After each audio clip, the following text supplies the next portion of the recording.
Hello everyone, ఈరోజు video వచ్చి నిల్వ పచ్చడి. అంటే ఆల్మోస్ట్ మీకు ఏ నిల్వ పచ్చడి అర్థమైపోయే ఉంటుంది కదా.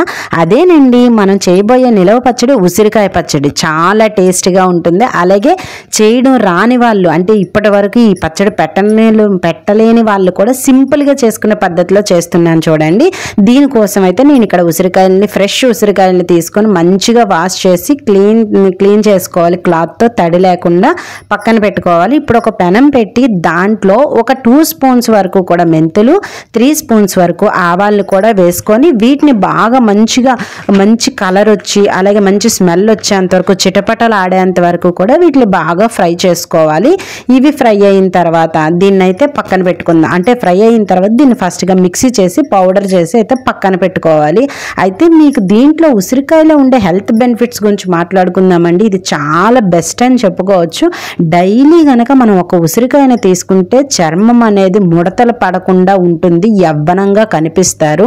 అయితే ఫస్ట్గా ఇప్పుడు ఏంటంటే ఒక ఆయిల్ మనం అనేది 1 లీటర్ వరకు ఆయిల్ అనేది వేడి చేసుకోవాలి. ఎందుకంటే ఉసిరికాయలు డీప్ ఫ్రై చేయడానికి. ఉసిరికాయలు మంచిగా మనం క్లీన్ చేసి ఉంచుకున్నాం కాబట్టి ఈ ఆయిల్లో బాగా డీప్ ఫ్రై అయిన తర్వాత వీటిని మధ్య మధ్యలో కలుపుకుంటూ చూసుకుంటూ ఉండాలి. అయితే సెకండ్ వన్ ఏంటంటే దీంట్లో వైటమిన్ సి అనేది చాలా ఎక్కువ ఉంటుందండి, పుష్కలంగా ఉంటుంది. ఇది దేనికి మనకి యూజ్ అవుతుందంటే కనుక హెయిర్ ఊడకుండా ఉంటుంది, హెయిర్ కుదుళ్లను స్ట్రాంగ్గా ఉంచుతుంది, అలాగే మనకి ఇమ్యూనిటీ పవర్ని కూడా మంచిగా ఉంచుతుంది, ఇమ్యూనిటీ పవర్ని పెంచుతుంది, అంటే రోగ నిరోధక శక్తి, అలాగే స్కిన్ కూడా గ్లోగా ఉంటుంది. ఇప్పుడు ఈ ఉసిరికాయలు మనకి ఏగాయో లేవో ఎలా తెలుసుకోవాలి అంటే కనుక ఈ కాయల్ని తీసుకొని మన దగ్గర ఫోర్క్ ఉంటుంది కదా, ఆ ఫోర్క్తో ఒక్కొక్క కాయని మనం గుచ్చితే కనుక మంచిగా సాఫ్ట్గా దిగిపోతే చక్కగా ఇవి ఫ్రై అయిపోయినట్టే. సో వీటిని తీసి మనం పక్కన పెట్టుకోవడమే. ఇలాగా నాకు 2 సార్లకైతే వచ్చాయండి. 2 ఆయిల్ వేసుకున్నాను. ఇవన్నీ పక్కకు తీసేసిన తర్వాత మళ్ళీ మిగిలిన కాయలను కూడా వేసి ఇందులో డీప్ ఫ్రై చేసుకుంటున్నాను. అయితే నెక్స్ట్ దీంట్లో మనకి ఇంకా ఏమేమి ఉంటాయంటే కాల్షియం కానీ ఐరన్ కానీ చాలా ఎక్కువ ఉంటుందండి ఉసిరికాయలో. కాబట్టి డైలీ మనకు వైద్యులు కూడా ఉసిరికాయ అనేది డైలీ ఒక కాయ తీసుకుంటే చాలా మంచిదని చెప్తారు. మనకి కంటి సమస్యల నుంచి కూడా ఇది మంచి రక్షణగా ఉంటుంది. ఇందులో వైటమిన్ సి ఉంటుంది కాబట్టి ఇవి మనకి నేచర్ ఇచ్చే ఫ్రూట్ అండి ఉసిరికాయ అనేది. అంతేకాకుండా శరీరానికి తక్షణమే శక్తి వస్తుంది.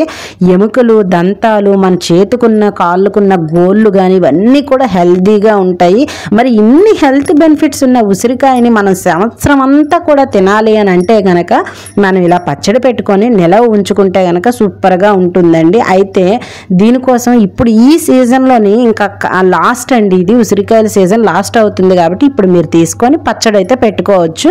అయితే దీనికోసం మరలా అదే ఆయిల్లో మనం తాలింపు వేసుకోవాలి. తాలింపు కోసం ఏంటంటే ఒక స్పూను ఆవాలు, 2 స్పూన్స్ ఆవాలు వేసుకోండి. 2 స్పూన్స్ ఆవాలు, ఒక 15 వరకు ఎండుమిర్చి, అలాగే ఇంగువ. ఈ 3 ఇంకేం వేయక్కర్లేదండి. దీనికి ఎక్కువగా మనకేం ఐటమ్స్ కూడా అవసరం లేదు, జస్ట్ మనకి ఇంట్లో ఉన్న సామాన్లతోనే చేసుకోవచ్చు. నెక్స్ట్ ఈ తాలింపు అయితే అయిపోయిన తర్వాత నేను ఇక్కడ 1/2 కేజీ చింతపండుని తీసుకొని దగ్గరగా గుజ్జంతా తీసేసి దాన్ని ఆయిల్లో బాగా మరగబెడుతున్నాను. ఇది ఎంతలా మరగాలి అని అంటే ఈ లిక్విడ్లో ఉన్నది కాస్త దగ్గరగా అయిపోవాలి. దీంట్లో మనం ఒక 1 స్పూన్ వరకు కూడా పసుపు అనేది వేసుకోవాలి. పసుపు వేసి బాగా కలుపుకుంటూ బాగా దగ్గరగా అయిపోవాలి. అంటే నియర్లీ ఇది ఒక 3 స్పూన్స్ అయ్యేంత వరకు కూడా మంచిగా దగ్గరగా అయిన తర్వాత దీన్ని కూడా చల్లార్చుకొని పక్కన పెట్టుకుందాం. ఇప్పుడు వేరే క్లీన్ బౌల్ తీసుకొని ఎందులో అయితే మనం పచ్చడి పెట్టాలనుకుంటున్నామో దానికి సరిపడినంత బౌల్ అయితే తీసుకొని ఇక్కడ కారం అనేది తీసుకుంటున్నాను. నేనైతే ఇక్కడ ఒక 1/2 కేజీ కారం వరకు తీసుకుంటున్నానండి. ఈ కారం చాలా స్పైసీగా ఉంటుంది. మనకు పచ్చళ్ళ కారం అంటే ఇస్తారు. అలాగే ఉప్పు అనేది చాలా ఇంపార్టెంట్ అండి. అది పర్ఫెక్ట్గా వేయాలి. తక్కువ వేస్తే మాత్రం పచ్చడి బూజు పడుతుంది. ఎందుకంటే ఉప్పు అనేది ప్రిజర్వేటివ్ కాబట్టి. సో దీంట్లోనే వెల్లుల్లిపాయలు కూడా వేసుకోండి. వెల్లుల్లిపాయలు ఎంత ఎక్కువ వేస్తే అంత బాగుంటుందండి. ఈ 3 కూడా మంచిగా మిక్స్ చేసుకోవాలి. ఇవి మిక్స్ అయిన తర్వాత మనం ఇందాకైతే మనం చింతపండు గుజ్జు తీసి పక్కన పెట్టాం కదా, ఆ పేస్ట్ని కూడా ఇందులో వేసేసుకొని ఈ పేస్టు, ఈ కారం, ఉప్పు, వెల్లుల్లిపాయలు మంచిగా కలిసేటట్టుగా బాగా మిక్స్ చేసుకోవాలి. ఇలా బాగా బాగా కలిపిన తర్వాత దీంట్లో మనం ఇందాకలా ఆవాలు మెంతులు పొడి చేసి పక్కన పెట్టుకున్నాం కదా, దాన్ని కూడా దీంట్లోనే వేసేసి బాగా మిక్స్ చేసుకోవాలండి. ఇవన్నీ ఏంటంటే ఆవాలు మెంతు పొడి అనేది మనకి పచ్చడి మంచి స్మెల్ వస్తుంది. అంతేకాకుండా అది బాగా ఏంటంటే దీనివల్ల ఎక్కువ రోజులు కూడా ఉంటుంది, గ్రేవీగా కూడా వస్తుందండి. అందుకు మనం ఇది వేసుకుంటాము. సో దీంట్లోని ఒకసారి గుర్తుంచుకొని మెంతులు ఆవాలు ఇంకా బాగా ఎక్కువ వేస్తే కనుక చేదు వచ్చేస్తుంది. కాబట్టి పర్ఫెక్ట్గా ఎంత కావాలో అంత వేసుకోండి. అలాగే దీంట్లో ఇప్పుడు మనం ఉసిరికాయలు మనం వేపి ఉంచాం కదా, అవన్నిటిని కూడా ఇందులో వేసి బాగా మిక్స్ చేసుకోవాలి. మిక్స్ చేసుకొని మనం తాలింపు కూడా రెడీ చేసుకున్నాం కదా, ఆ తాలింపు ఆయిల్ అంతా కూడా ఇందులో వేసేసుకోవాలి. వేసేసుకొని మళ్ళీ కింద నుంచి మీద వరకు బాగా కలుపుకొని దీన్నైతే నేను మూత పెట్టి ఒక 3 days పక్కన పెట్టేశానండి. డైలీ కూడా అంటే first day, second day, third day ఒకసారి కలుపుకొని చూసుకోవాలి. మనం కలుపుకొని చూసుకున్న తర్వాత మనం ఉప్పు కారం ఏమైనా సరిపోతే గనక ఈ 3 daysలో మనకు తెలిసిపోతుంది కదా, మనం టేస్ట్ చూస్తూ ఉంటాం కాబట్టి మనకి తెలిసినప్పుడు కొంచెం ఏది చాలపోయినా వేసుకుంటే సరిపోతుంది. చూడండి ఇక్కడ నేను మీకు చూపిస్తున్నాను కదా, ఇది సెకండ్ డేకి చాలా బాగా వచ్చింది. థర్డ్ డేకి మనకి ఇంకా బాగా వస్తుందండి. మీకు ఇక్కడ నేనైతే చూపిస్తాను. ఇలా వచ్చిన తర్వాత ఈ పచ్చడిని అయితే మంచిగా ముందే చెప్తున్నానండి, దీంట్లో వాటర్ అనేది ఏమాత్రం తుల్లకూడదు.